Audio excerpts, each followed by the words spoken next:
법정에서 많은 주장들을 했습니다. 특히 앞선 자산관리사의 대법원 판결에서 이 증거를 인멸하는 것이다 라는 명백한 유죄가 나왔는데도 정경심 씨는 동양대 PC 등을 가져간 것이 증거인멸이 아니다라고 부인을 했습니다. 이 대법원의 판단에도 명백히 부인하는 것이 상당히 흥미로운 대목입니다.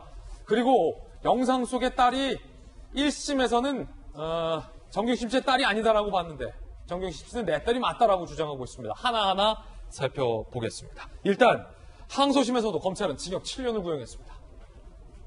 2심에서도 징역 7년, 자녀 입시 비리, 사모펀드 불법 투자 등 정경심 교수 항소심 결심 공판.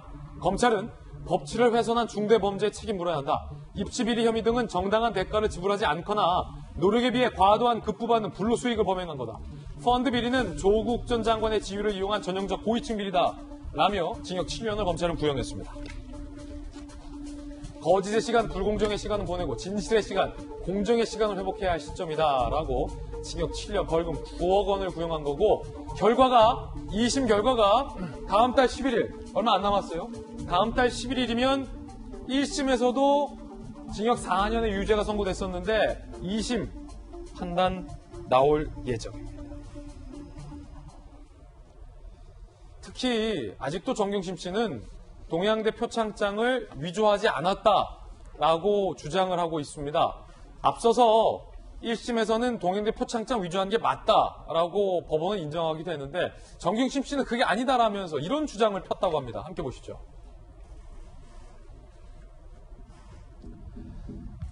인주가 번지지 않는 수료증? 자, 이게 어떤 얘기일까요? 저한테 유리하다고 생각되는 증거가 검찰만 가면 정반대 증거가 된다라고 주장을 하면서 이런 예를 들었습니다. 2019년 9월 정경심 씨가 동양대 직원에게 이렇게 묻습니다. 총장의 직위는 어떻게 찍히는가요? 이 질문이 검찰은 그 질문부터가 수상하다고 봤습니다. 정상적으로 발급받은 거면 직위를 왜 물어보냐는 거죠. 동양대 직원은 이렇게 얘기합니다. 당시에. 예, 교수님, 총장 직위는 빨간 인주로 찍지요. 그러자 정경심 씨가 혹시 뭐 이미지를 가져서 엎어찍거나 뭐 출력을 하거나 그럴 가능성은 뭐 조금 더 없는 거죠? 라고 묻습니다. 검찰은 그 질문은 더 수상하다라고 봤습니다. 그러자 동양대 직원은 의아하다는 듯 아니 총장님 명의로 나가는 건 교수님 컬러 프린트로 나가는 거 절대 없죠. 그러자 정경심 씨가 재차 3차 혹시 그렇다면 그 흔히 쓰는 그 인주는 아니죠? 그러자 그 동양대 직원이 그 인주예요. 빨간색 인주. 여자들 립스틱 같은 거. 라는 전화 통화를 한다는 거죠. 1심 재판부에서는 무엇보다 인주가 동양대 인주와 다르다. 표창장은 위조로 판단합니다. 그런데 정경심 씨는 이거를 내가 정말 몰랐기 때문에 물어본 건데 마치 내가 뭔가를 숨기기 위해 통한 것처럼 검찰 둔갑시켰다라고 반박했습니다. 자, 맞춤형 게스트. 검찰도 해봤고 변호사도 한 수사의 달인 김관삼 변호사 나왔습니다. 어서 오세요. 정경심 씨 주장이 맞습니까? 1심 재판부와 검찰의 주장이 맞습니까? 우리가 이게 재판을 하다 보면 말이죠. 이제 무죄를 주장한 사건에 있어서는 한 가지 증거를 바라보는 시각이 좀 달라요. 그래가지고 검찰은 이걸 유죄의 증거로 생각하는데 오히려 이 증거를 다르게 해석해서 오히려 이게 무죄의 뒷받침되는 그런 증거다 이렇게 주장하는 경우가 굉장히 많아요. 그런데 지금 정경심 교수와 관련해서 이제 중요한 것 중에 하나, 지금 범죄 혐의 한 15개 이상 되지 않습니까? 그런데 정경심 교수 측에서 인정하는 범죄 사실 하나도 없어요. 그러니까 일반적으로 혐의가 한 15개 되면 일부를 인정하고 일부를 부인하는데 이건 굉장히 제가 볼 때는 아마 사법 역사상 특이한 사례라고 볼 수 있을 것 같아요. 그래서 사실관계에서 일부 인정을 할 수도 있는데도 인정을 않고 있는데 지금 뭐 우리가 지금 말하고 있는 그 인주에 관한 문제도 만약에 본인이 정말 정당하게 표창장을 작성했다고 한다면 왜 자신 자녀에게 전화를 해가지고 야 손을 문질러 봐라 이 인주가 번지는지 안 번지는지 그런 얘기를 했을까? 아들에게 전화해서 네. 손으로 문질러 봐라 라고 대화했다는 게 이미 재판에서 공개가 된 거죠. 그렇죠. 그리고 뭐 1심에서도 똑같은 주장을 한 거예요. 그런데 그 본인이 제가 볼 때는 그런 것 같아요. 딸.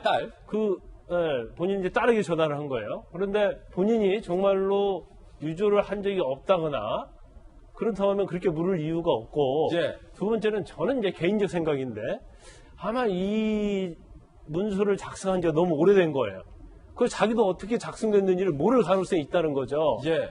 그러니까 이제 표창장이 여러 개가 있을 수 있는데 어떤 건 뭐 실질적으로 받은 표창장도 있을 수 있고 어떤 것은 본인이 컬러 프린터로 붙이기로 해서 한 것도 있을 수 있기 때문에 받은 표창장 중에서 인주로 손으로 눌러서 만약에 인주가 번진 것은 이건 진짜 받은 거고 아니면 안 번지는 것은 본인이 이제 유조할 수도 있다. 이걸 좀 확인하기 위해서 한 것이 아니냐. 이제 그런 재판부나 검찰은 그렇게 생각할 가능성이 크다고 봐요. 그렇군요. 그렇기 때문에 아마 저 부분은 제가 볼 때는 유리한 증거는 아니다. 이렇게 생각하고요. 그 다음에 정경심 씨는 정말 몰라서 물어봤다. 단순하게. 이렇게 지금 반박한 거잖아요. 그렇죠. 근데 이제 어제 최후 진술을 하는 과정에서 뭐 재판부가 한번 얘기해보라고 하니까 여러 얘기를 했어요. 뭐 한 2년 동안 고통 시간 뭐 그런 거 저도 다 동의를 합니다. 얼마나 힘들었겠어요. 그런데 거기에 한 문구가 저는 눈에 들어오더라고요. 타성에 젖어서 이렇게 살아온 거에 대한 그런 이야기가 있었거든요. 그러면 타성에 젖어서 살아왔다고 한다면 사실은 문서유저 관련해서 한 7개 항목이 다 유저로 된 거 아닙니까? 그러면 본인들은 이것이 워낙 습관적으로 했기 때문에 이건 죄가 되지 않는다. 그런 생각을 해오면서 이거 하지 않았을까라는 생각이 들어요. 자, 이건 검찰 출신 김광삼 변호사의 개인적 추정입니다. 네, 예. 그런데 저도 이제 그래서 내가 우리 아까 제가 들어오기 전에 방송에서 김의겸 의원 얘기를 했잖아요. 경찰 사칭 안 해본 뭐 그런 기자가 있냐. 한두 번에 해봤다 이런 얘기를 했다고 하는데 사실 그 옛날에 뭐 그 검사나 판사들이 전별금이라는 게 있었어요. 그래서 움직이면 내려고 이동을 하면 돈을 줬단 말이에요. 뭐 20만 원, 30만 원. 근데 사실은 그건 뇌물에 가깝거든요. 그런데 그 당시는 검사 판사들 타성에 젖어가지고 모든 사람이 주니까 이건 당연하다고 생각한 거예요. 근데 결국 나중에 대전 법조비리, 의정부 법조비리가 생기면서 이게 법이 유법이 되고 또 처벌을 받고 그랬거든요. 이제 그런 것처럼 너무나 일상적으로 하다 보니까 이거 자체를 유법이 아니라고 생각하는 그러한 어떤 머릿속에 예. 딱 프레임이 정해져 있지 않는가 그런 생각이 들더라고요. 자, 김광삼 변호사님, 검찰 출신의 의견 들어봤고, 김병민 전 비대위원이 어떻습니까? 정경심 씨의 주장대로 정말 몰라서 물어봤을 수도 있잖아요. 왜냐하면 표창장이 뭐 위조됐다 논란이 뜨거웠고 인주가 이인주가 아니라 프린트된 인주다라는 의혹도 제기되고 하니까 딸에게 전화를 걸어서 야, 내가 잘 몰라서 그래. 엄마가 잘 몰라서 그러는데 한번 이렇게 해서 좀 문질러 봐라 번지냐 물어봤을 수도 있고 동양대 직원에게 혹시 뭐 저 프린트로 인쇄될 가능성은 없느냐 몰라서 그냥 단순히 물어봤을 가능성은 없는 겁니까? 있잖아요, 그럴 수도. 지금 검찰의 그 수사 결과 그리고 공소를 했던 공소장 내용도 마찬가지고 1심 재판 결과도 유죄로 판단되고 있고 이거 뒤집을 수 있는 증거가 명확하게 나오지 않고 있는 상황 아니겠습니까? 예. 그러다 보니 과거에 있었던 일련의 사건들을 우리가 추정해 보면서 이것은 위조했을 가능성이 매우 농후하고 저렇게 대화를 나눴던 것 내용조차도 충분하게 그런 내용들을 우리가 의심해 볼 정황들이 있다라고 보여지는 거죠. 만약 저 이렇게 문질러 봐라라고 얘기했던 게 2019년도 때니까 영화 기생충이 막 나오기 시작했을 때인가요? 영화를 보면서 나왔던 것을 지켜보면서 한 번쯤 또 다른 생각들이 들었다 이렇게 하기 좀 어려운 측면들이 있을 것이고요. 제가 저 표창장 논란을 바라보면서 느끼게 되는 것들은 이제 2심 재판 결과가 조금 뒤에 얼마 지나지 않으면 확정이 될 텐데 결국은 저 표창장 논란이 있고 나서 부산대학교 의전원 입학까지 연결되는 과정들이 있었고 지금은 조민 씨가 그러한 일련의 과정들을 거치면서 대한민국의 의사가 돼 있는 상황 아니겠습니까? 만약 이 내용들이 모두 재판 결과 확정이 되기 시작하면 일대 대혼란이 일어날 겁니다. 부산대 의전원에서의 입학 취소, 의사 면허 박탈, 그리고 지금 고려대학교에서도 입학 취소 등에 대한 많은 일들이 벌어지게 되는데 1심 재판 결과가 정경심 교수 입장에서는 가혹하다고 생각할지 모르겠지만 유죄가 판단될 수 있었던 배경에는 이 많은 일들에도 불구하고 대한민국의 고위공직을 지냈던 가족의 범죄 문제에 대해서 반성하는 모습들이 전혀 보이지 않는다는 것이었죠. 2심 재판을 거치는 과정에서도 정경심 교수 전혀 반성하는 기미가 보이지 않고 있는 상황인 것 같은데 과연 재판부는 어떤 판단하게 될 것인지가 궁금해지고 이 판단 결과가 최종적으로 나오게 된다면 정경심 교수가 국민 앞에 죄송하고 송구하고 반성한다는 얘기 한 번쯤은 해주는 게 고위공직자 가족으로 살아왔던 국민에 대한 예의가 아닐까 싶습니다. 자, 그러면 이재명 기자, 어찌 보면 정경심 조국 부부 때문에 동양대 PC를 반출하려다가 증거인멸 혐의로 유죄 선고받은 자산관리인 관련해서는 정경심 씨가 뭐라고 주장하고 있는 겁니까? 본인은 여전히 증거를 인멸하려고 한 게 아니라고 주장을 하는 거죠. 그래서 그래요? 어제 했던 얘기 뭐냐면 지금 보시는 것처럼 지금 2019년도에 자산관리인 김 씨가 자택에서 하드디스크 3개를 교체했죠. 그리고 동양대에서 PC를 반출해서 지금 증거 은닉 혐의로 이제 자산관리는 증거 인멸로 지금 대법원에서 유죄를 확정됐는데, 그래서 증거 은닉 교사 혐의로 지금 정경심 씨가 같이 기소돼 있는 상황이죠. 근데 1심에서는 본인의 증거를 인멸했기 때문에 형사법상 처벌할 수 없다. 그래서 이제 저 혐의가 인정되지 않았는데, 이번엔 교사로 이제 과연 인정될 수 있느냐, 이게 쟁점이 되고 있는 겁니다. 2심에서도. 그런데 지금 정경심 교수의 어제 항소심에서 마지막 결심 공판의 발언은 저희 집 PC나 동양대 PC 확보할 때 이미 변호사를 선임한 상태였다. 만약 죄가 되는 줄 알았다면 변호인들에게 자문을 구했을 거다. 본인은 그것이 전혀 죄가 되는지 몰랐다. 이렇게 좀 주장하고 있는 거죠. 근데 사실 앞에 것과 비슷한 거죠. 동양대 표창장 역시 지금 변호인의 주장은 만약에 본인이 위조를 했다 그러면 그것이 번지는지 안 번지는지 왜 물어봤겠느냐라는 이제 그런 게 변호인의 주장인 건데, 사실 근본적으로 만약 위조를 하지 않았다면 저런 질문 자체를 하지 않았겠죠. 반대로 만약에 죄가 없다고 생각하면 굳이 하드디스크를 바꾸거나 컴퓨터를 반출하지 않았겠죠. 그러니까 이게 증거인멸이 아니라 어떻게 보면 뭐 PC 확보다 뭐 이렇게 주장하고 있는 거네요.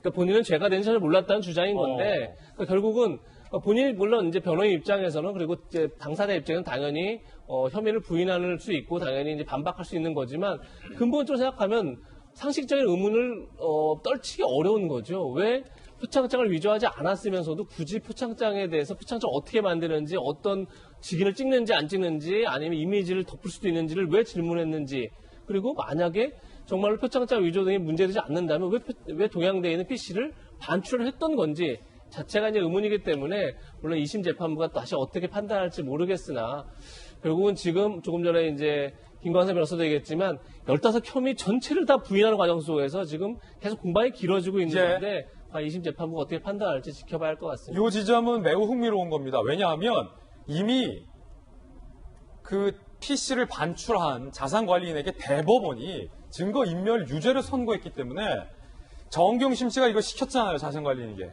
그러면 이미 대법원은 이분에 대해서 증거인멸을 유죄로 판단했기 때문에 증거인멸을 시킨 사람에 대한 혐의와도 연결지어서 2심은 판단할 수밖에 없을 것 같은데, 정경심 씨의 주장은 몸이 안 좋아서 강의 자료를 못 가지고 가니까 PC 등을 가져오라 라고 해서 확보를 한 거다라는 지금 주장을 하고 있는 건데, 이게 2심에서 먹힙니까? 어떻게 보십니까? 일단 이제 증거인멸과 관련된 죄가 그 자산관리인과 관련된 집에 있는 PC, 동양대 PC 이것만 있는 게 아니에요. 그 증거인멸과 관련된 범죄는 3가지거든요. 하나는 이제 코링크 피의와 관련된 부분이 있고, 그 다음에 운영 현황 보고서와 관련된 부분이 있고, 그 다음에 우리가 지금 말하는 자산관리인이 PC를 확보해서 옮긴 그 3가지인데, 그 중에서 한 가지, 코링크 피의와 관련된 부분은 유죄가 나왔어요. 증거인멸 교사로. 근데 가장 논점이 됐던 김경록 씨와 관련 자산관리인, 그 부분은 검찰은 설사 자기에 관한 증거라도 자기가 훼손을 하면 죄가 되지 않아요. 근데 다른 사람을 시켜서 훼손하면 증거인멸 교사죄가 되거든요. 예. 그래서 국정농단같이 적폐 수사할 때도 다 그 죄로 처벌을 받았거든요. 그런데 법원에서는 어떤 판단을 했냐면, 자, 그 동양대 PC와 예를 들어서 관련해서 김경록 씨한테 가서 그걸 없애라, 인멸하라, 은닉하라 이렇게 지시를 한 게 아니고 같이 갔다는 거예요. 같이 갔으니까 지시를 근데 제가 볼 때는 지시라고 저는 보거든요. 근데 같이 갖고 같이 행동이기 때문에 공범이다. 그러면 자기의 증거에 대해서 자기가 훼손했기 때문에 죄가 안 된다 이렇게 얘기를 하고 있는데, 저는 약간 법리적으로 저는 개인적으로 이해하지 않습니다. 같은 법조인으로서. 그래서 이 부분은 아마 2심에서도 좀 약간 재판부의 판단이 달라질 가능성도 여지가 있는 그런 부분이라고 봐요. 예. 자, 3번째 정경심 씨의 반박은 세미나 영상 속에 나오는 여학생이 내 딸이 맞다라는 겁니다. 앞서 1심에서는 그 여학생은 조국 정경심 부부의 딸이 아니다라고 판단을 했었는데 말이죠. 이것도 참 초유의 일입니다. 법원과 친모 간의 딸 논란이잖아. 자, 저 세미나 속의 여학생 조민 아니다, 딸 맞다. 조민과 고교 유학반 동기 장모 씨, 우리 학교에서는 세미나에 나만 참석했다. 1심에서 유학반 친구들 세미나에서 조민 본 적 없다. 지난해 12월 1심 재판부 동영상 속 여성은 조민 씨가 아니다라고 판단을 내렸습니다. 그런데 정경심 씨는 동영상 보고 바로 제 딸을 확신했다. 어째 엄마가 딸 얼굴을 모르겠나. 당시 유행하는 스타일 머리, 왼손잡이 필기법 등 분명한 제 딸이다 라고 주장을 합니다. 자, 아버지 조국 교수가 했었던 서울대 세미나에 딸이 참석한 것도 논란이었는데 아예 참석도 안 하고 어떤 그런 확인서 등이 나갔다면 더 큰 논란이 된다라는 쟁점 가운데 저 여학생이 조국 정경심 부부의 딸은 맞느냐라는 논란과 관련해서 1심은 아니다. 친모는 맞다. 지금 그러고 있는 상황이잖아요. 전재수 의원님. 이거는 친모가 잘하지 않을까요? 친모 말이 맞지 않을까요? 그래도. 아니, 그러니까 이게 저 동영상 속 아이가 조국 전 장관의 딸이냐 아니냐. 근데 제가 이제 상식적으로 볼 때는 법원이 잘 판단을 하겠습니까? 아니면 엄마가 잘 판단을 하겠습니까? 예.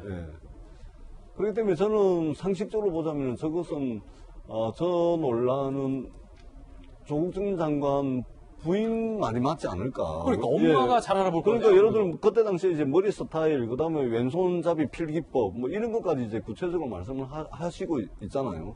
그리고 지금 동영상이 짧은 거긴 하지만 저도 이제 제 딸 보면은 그냥 확 지나가는 동영상 속에서 제 딸 금방 찾아내거든요. 한 200명 중에서도 내 딸은 아이, 알아요. 그럼요. 찾아내죠. 그래서 저거는, 법원이 물론 이제 양심에 따라서 판사가 판단을 하시겠지만, 저 부분은 제가 볼 때 상식적 수준에서 또는 이제, 부모들 입장에서 보면은, 저것은 아마, 딸을 판단하는 것은, 네. 그래도 어머니 말이 맞지 않을까. 예. 그렇게 저는 생각을 합니다. 워낙 이게 초유의 논쟁인데 이재명 기자.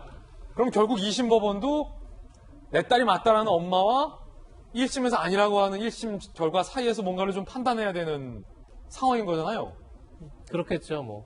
굉장히 참 어려운 판단일 것 같은데, 야. 물론 이제 증거가 저 영상만은 아니죠. 저희가 조금 전에 표창장 얘기도 했잖아요. 표창장도 역시 증거가 위조했다 아니하다가 인주가 뭐 번진다 안 번진다 뿐이 아니라 관리 대장에도 없고 뭐 여러 가지 이제 또 이제 당장 표창장을 발급했다는 당사자도 아니라고 주장을 하고 있고, 그러니까 여러 가지 경우의 수들을 보는 거기 때문에 뭐 이번 조민 씨가 서울대에서 세미나를 했고 그래서 인턴 증명서를 받았다는 것 자체도 저게 참 저 동영상뿐이 아니라 여러 가지 증거들을 보겠지만 동영상은 굉장히 쟁점에 지금 하나가 되고 있죠. 특히나 정현 교수가 워낙 강경하게 내 딸이 맞다라고 이제 주장을 하고 있기 때문에 하고 있는데.